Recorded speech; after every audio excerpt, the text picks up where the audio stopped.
Hey YouTube, it is September 16th, 2014, and this will be my week 4 post-op gastric bypass surgery update. And this week was a little bit annoying, actually. I didn't lose any weight this week. I stayed exactly the same, so I am still 219.6 pounds. So, I mean, I guess I didn't gain any, so that's good. And the reason it's been frustrating is this past week at work has probably been one of the most stressful weeks I have had in a really long time. And I'm not trying to blame it on anything. I don't want to get in the habit of saying, oh, well, this, and this, that's why I didn't lose weight. But the problem is I really felt like I deserved to lose weight. I didn't change my eating. I ate, generally I'm eating between 600 and 800 calories a day. At the most, maybe one of the days I went to 900, but I doubt that. I mean, I'm just not eating that much. So, I've added a little exercise. So, I mean, I did everything perfectly. I didn't have any carbs at all. So, sorry, my hair is going to bother me this whole video, I bet. Okay, so the only thing that I can attribute it to this week is that I was under a lot of stress. Like, I literally was dreaming about work every single night. I was just super, super stressed. So I know that we have a stress hormone in our body that when we're super stressed, we release this hormone, and then it aids in the retention of fat. So I don't actually know if that's 100% true. That's just what everyone has said. So I don't know. But it was just kind of a really frustrating week this week. But anyways, that's that. I also was so busy I didn't get a chance to make my tag, 10 Things About Me, so I figured this is a perfect time because I'm a little frustrated and I really don't have anything to say this week. So I'm going to do that since I didn't get to it last week. So I was tagged by No One Stopping Me But Me, and so I'm going to do that so you guys can know a little bit more about me. Okay, so the first one is, what are 3 things on my bucket list? 3 things on my bucket list would be, gosh, I don't know, go on a cruise. I've never been on a cruise before, and I'm hoping that maybe when I lose all my weight, that's going to be like my big reward is to go on a cruise, so that would be great. Maybe to own my own shop. I don't know if that's supposed to be on a bucket list, but that's what's on mine. I would love to have an art studio that I teach classes, maybe even have a store that I sell, like homemade soaps and stuff that I do. I don't know. I think that would be pretty fun. The other thing on my bucket list would definitely be I've got to hike the Grand Canyon. I've got to go see the Grand Canyon, and I bet I'll be fit enough that I can hike it by the time I get there. So those are the things on my list. Do I have any hobbies? I have so many hobbies, it gets annoying. So yes, I've got a lot. I have an art studio here in my home, so I do everything art. Paint, draw, I do watercolor, acrylic, oil, anything crafty. A lot of my videos I've done are in my studio. This one's not, but a lot of them are. So you can see stuff like on the back of the wall that I've done. I love to read. I like nature. Like when we lived in Georgia, I loved just going for hikes, and it's just beautiful. What other hobbies do I have?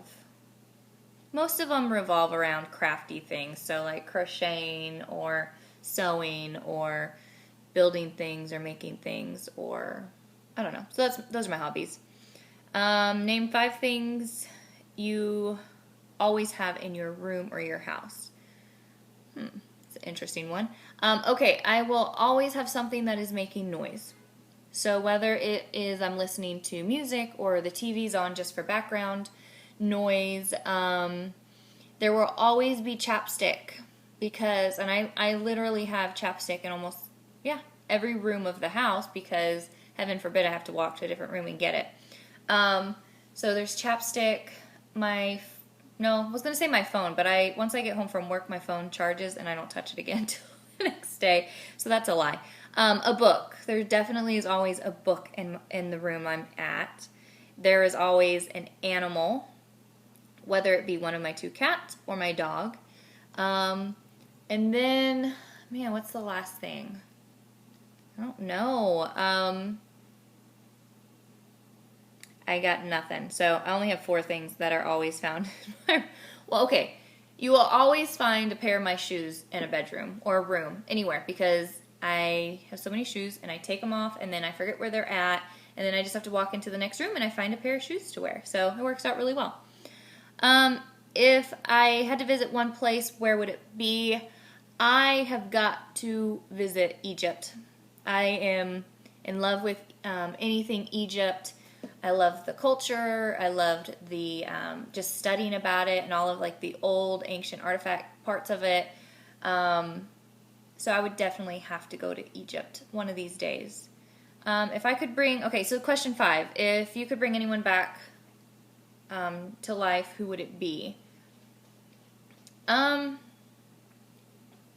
would say some of my family members, but I'm pretty sure they're pretty content where they're at this point in their life, and they'd actually probably be pretty pissed off that I brought them back. So I'm not going to do family members. I would want to bring back Leonardo da Vinci, obviously because of the art. He was an amazing artist, but also he was an amazing inventor, and he actually did a lot of the prototypes of things that we have today, like tanks and helicopters. Now, obviously, his sketches that he did never would have actually worked. However, he did have the thought way back then.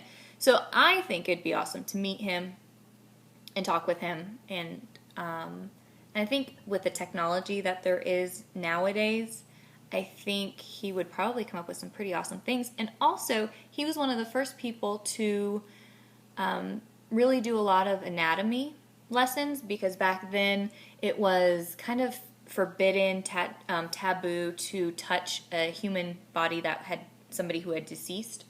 And he actually did sketches of the human body, and even had a lady who was pregnant and who had died, and so he was the first one to ever like draw what the fetus looks like inside of a woman's body. It's fun because some of his stuff is actually inaccurate. Ideas that he thought that this was this part and stuff. I'm sorry. Can you tell I'm a nerd? Because I'm like getting so excited about this topic. I better move on. So anyways, Leonardo da Vinci would be the guy that I would need to meet. Okay, so what is success? Ooh, this is a hard one. I actually thought about this one today. I think there are different levels of success. I think you can be successful in a career. I think it also is maybe different success in a relationship, in a marriage or a family. And I think everybody's goal for success is different. So for me, I think success is knowing that at the end of the day, I have done my absolute best, that I have been a woman of integrity, and that there's really nothing that I regret and nothing that I would want to go back and fix. I think that's probably success. And also just at the very end of your life, having that same feeling where you realize, you know what, I've done everything that I need to do. I've learned, I've changed, I've become the person I need to become. So I think that's success. Okay, so question 7 is, for what, for whom would you give your life for? I would definitely give my life for any of my family members, my husband. What would I give my life for? Honestly, the only thing I would give my life for is my faith. I think that's really the only thing that is, for me personally, that's really the only thing that's worth dying for me. Okay, so next one, question 8. What is your favorite TV show, actor, or actress? Y'all are going to think I'm crazy. I really don't watch TV. We have a TV, but we canceled our cable or dish or whatever. I don't remember what we had. Probably about a year ago now, or 6 months, I don't know. We don't watch TV. My husband and I are both too busy doing other things, whether it be our hobbies or reading, or it will be on sometimes simply for noise. I can't actually tell you the last show I watched on TV. So I don't really watch TV. Actors or actresses, I really couldn't name very many of them. I do watch movies sometimes. I always watch the ones that are like older and out of date. So I think the last movie I watched was it Snow White and the Huntsman, which was like in theaters. Oh gosh, how long ago? So I don't know. That was the last movie I watched. Okay, number 9, favorite music, singer, band. Same thing. I listen to music. I don't have a favorite. I really like everything from classical to hip-hop to reggae to, I don't know, almost everything. I'm not a big country fan, but other than that, I like everything. And then the last question, 10, describe an experience that has changed my life. I would have to say the thing that has changed my life and has shaped me the most is my parents are missionaries, and so I grew up overseas in Central America. I grew up in a boarding school. So I think that whole experience of living in a third world country, and we lived in a little village for a long time. The ones that you see in National Geographic. So thatched roof, mud floors. That's where I grew up. And that's still the place that I consider home. When I think of home, that's kind of the first place that pops in my head. So there's just so many things about living in another country that has changed my life. I think I can understand different cultures better. I like different cultures, and meeting new people and having different experiences. I'm not really afraid of that kind of thing. So, I think that's it for the questions. So, hope you guys got to know me a little better. This week, my goal for this week is to continue doing the same thing I've been doing, eating the right foods, getting enough fluids, taking my vitamins. I am adding exercise. So hopefully this week won't be so stressful, and hopefully I'll see some weight loss next week. But anyways, I hope you guys have a great week. Continue to make good choices, and I'll talk with you all later. Bye.